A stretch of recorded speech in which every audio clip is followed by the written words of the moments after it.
Imagine researchers asked you to describe the two memories that most define who you are as a person. Not your favorite memory, not your happiest ones, the two that answer the question, who am I? Now, imagine that for a majority of people who've come close to death and remember it, one of those two answers is the same, the experience of almost dying. Now, I want to be honest with you about why I'm making this episode. I have sat across from people who've lived through this. And one thing I've noticed again and again and again is how alone they often feel trying to explain it. Not because people don't believe them, but because there's rarely language for what actually happened to their sense of self. So today, we're going to take a real deep dive into that research behind this experience. Welcome to Nerdy Psychology. Break it down with a little curiosity. So be curious, stay kind, keep your mind nerdy. Hi, psychology nerds. Welcome or welcome back. If you're new here, I'm Dr. Angel, a licensed mental health practitioner, and this is Nerdy Psychology, where we break down human behavior in nerdy, science-based way with practical tools that you can actually use.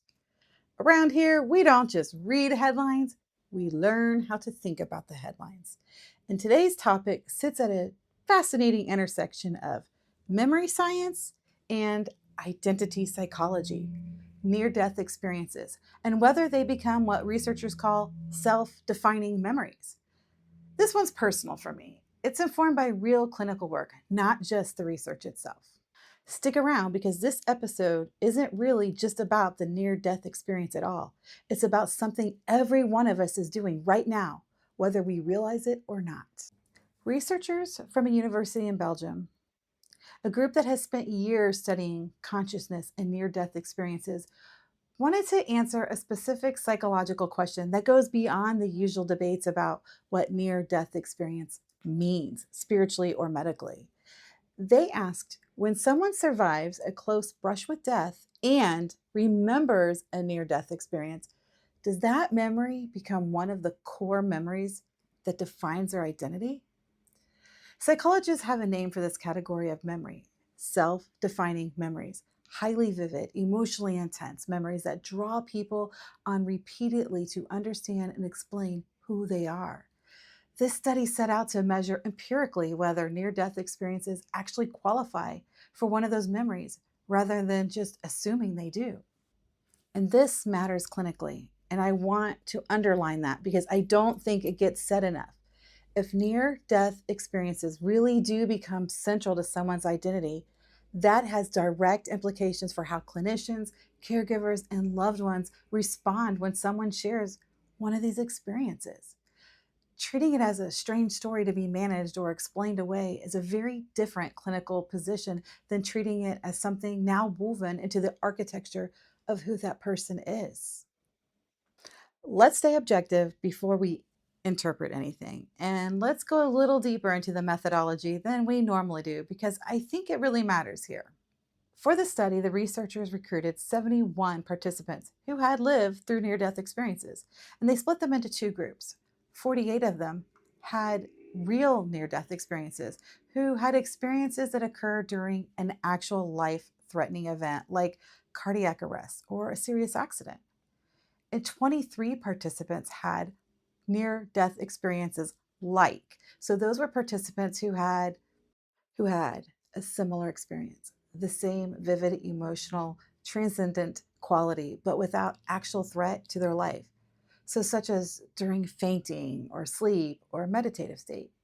The second group existed specifically so researchers could tease apart whether it's the content of the experience itself or the actual brush with death that mattered most for identity.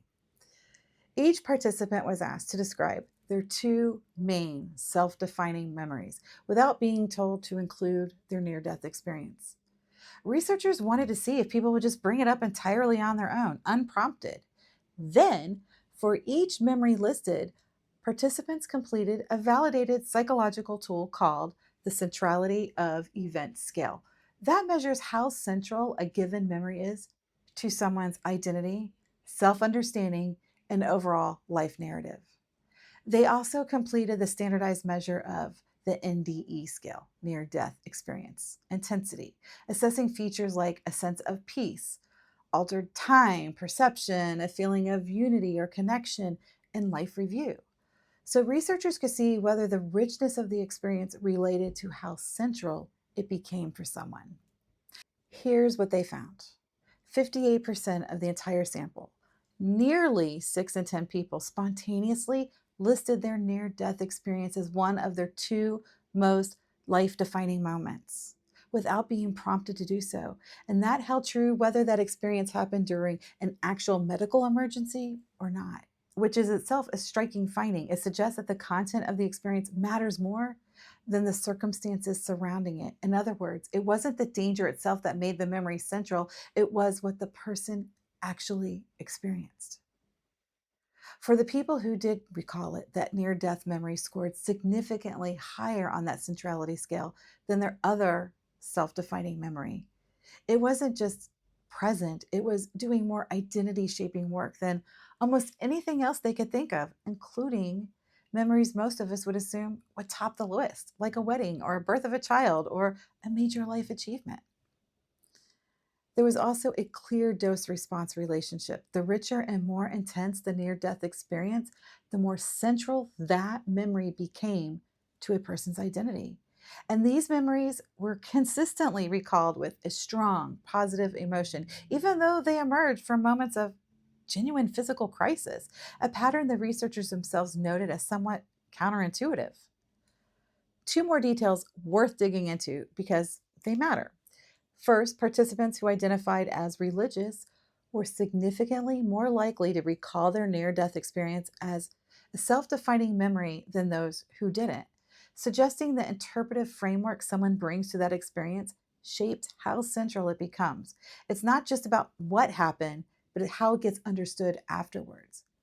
Second, the researchers specifically looked at whether people engaged in explicit meaning making around these memories, actively reflecting on what the event taught them or how it changed them, and found that it wasn't consistently present even in memories rated as highly central. That's a meaningful gap and one I want to come back to in the nerdy take.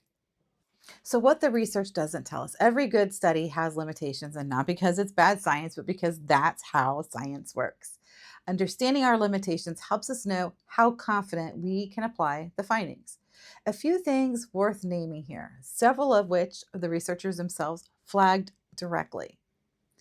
Small, self selected sample. 71 participants is a modest sample size. And because near death experiences are relatively rare, and participants volunteered themselves after seeing calls for testimonies, there's a real self selection bias here. People who felt comfortable enough to come forward and talk about their experience may differ meaningfully from those who may not be willing to talk about it. Correlation is not causation. We say that often on the intensity link. The finding that we're richer experience were associated with greater centrality is a correlation. It's reasonable researcher supported interpretation that richness drives centrality, but the study can't fully prove that direction of the relationship or even rule out that there could be other variables. This measures what people chose to report, not the full picture. Participants were only asked for their top two self defining memories. Most people can typically list more than that. So the fact that someone didn't mention their near death experience doesn't necessarily mean it wasn't meaningful. It may simply not have made their top two for that particular day. There's also some possible demand characteristics. The researchers acknowledge that some participants might have guessed the study's purpose and emphasized or avoided mentioning their near death experience accordingly, though they reported no clear evidence of this after debriefing. There is one specific well designed study, not a large body of replicated research. It builds on earlier work in self defining memory research more broadly. But this particular finding about near death experiences specifically would benefit from replication in larger, more diverse samples, including more cross cultural and clinical samples. The study doesn't address distressing or frightening near death experiences in depth. Most participants describe their experience honestly in positive terms, and this leaves an open clinical question that we're going to come back to. None of this means that the findings aren't useful. It just means we hold them as genuinely interesting. A well-constructed piece of evidence, not the final word on the subject. One thing I want to emphasize is this is not a report card for the researchers. Every good study adds something valuable to our understanding, and the nerdy evidence meter simply helps us think about how confident we can be in applying these findings based on the evidence we have today. For the claim we're making in this discussion today that near death experiences frequently become self defining identity central memories, I'm rating this as early evidence. Here's why. This is a single study, well designed, using validated psychological measures, which is genuinely strong methodology, but it's working with a small, self selected sample size, studying a relatively rare phenomenon, and it hasn't yet been widely replicated at scale, particularly across more diverse populations and clinical settings. That combination puts it solidly at early evidence territory, promising methodology, sound and exact, the kind of research that should generate more studies, but not yet backed up by that broad replication that would earn it a stronger rating. Science is not about finding absolute certainty. It's more about becoming more confident as evidence grows. Every study adds another piece to a much larger puzzle. Research tells us what was found. Psychology helps us understand what it means and how to use it wisely. Clinically, this research matters a great deal to me, and I want to speak to that directly in my own work. I've sat with people who describe near-death experience, and the one thing I've consistently noticed is a very specific kind of isolation. Not just processing something frightening, but processing something that fundamentally reorganized how they see themselves, often without anyone around them fully grasping the scale of that shift. Family members sometimes want to move past it quickly or gently redirect the conversation because it's unfamiliar territory. The research gives clinicians, and honestly gives all of us, language and validation for something many of us have suspected anecdotally for a long time. This isn't a memory people simply get over. It's frequently becoming a part of the architecture of who they are. I want to go back to that meaning making gap the researchers found. Many of these memories were rated as highly central to identity without necessarily being accompanied by explicit reflection on what that experience meant. Clinically, that gap is exactly where I think the support matters most. A memory can sit at the center of someone's identity for years without ever being actively processed, just carried, unexamined, shaping decisions and self perception from somewhere just below conscious awareness. Part of good clinical work here isn't convincing someone the memory matters. The research suggests they usually already sense that it does. It's helping them do the meaning making work consciously rather than letting it operate silently in the background. I also want to add nuance the study itself couldn't fully explore. This research focused mostly on the positive, meaning rich side of the near death experience. But near death experiences aren't universally positive. Some are described as frightening, chaotic, deeply distressing. If an intense emotional experience like this can become this central to an identity, that cuts both ways. A distressing near death experience could become just as central, just as identity shaping, only pulling someone's sense of self in a harder, more painful direction, potentially without the same positive emotional coloring the study documented. That's a gap in current research, and clinically, it's one I think deserves real attention. Not every person walks away from this kind of experience with a sense of peace. What this means for you, even if you've never had a near death experience, this research offers something worth sitting with. And if you have, or if you love someone who has, I hope this episode gives you language that maybe you didn't have before.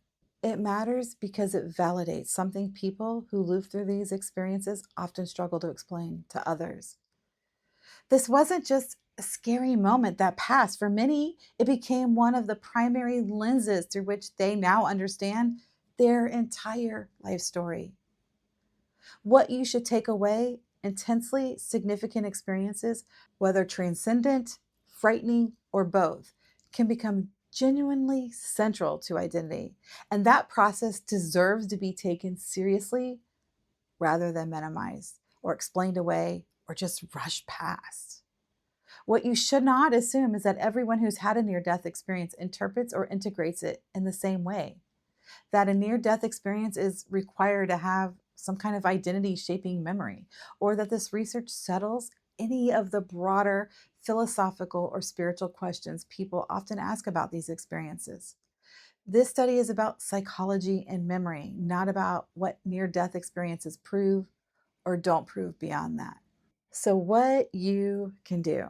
3 practical, evidence informed takeaways. 1, if someone shares a near death experience with you, resist the urge to explain it away. Whether you're a clinician, a friend, or a family member, this research suggests these memories often carry enormous identity weight for the person who lived them. Leading with curiosity, what did that experience change for you, honors that weight far more than jumping straight into debating what it caused it or redirecting the conversation because it feels uncomfortable or unfamiliar. Identify your own self defining memories deliberately. Try the exact exercise the study used. Ask yourself, what are the 2 memories that most help me understand who I am?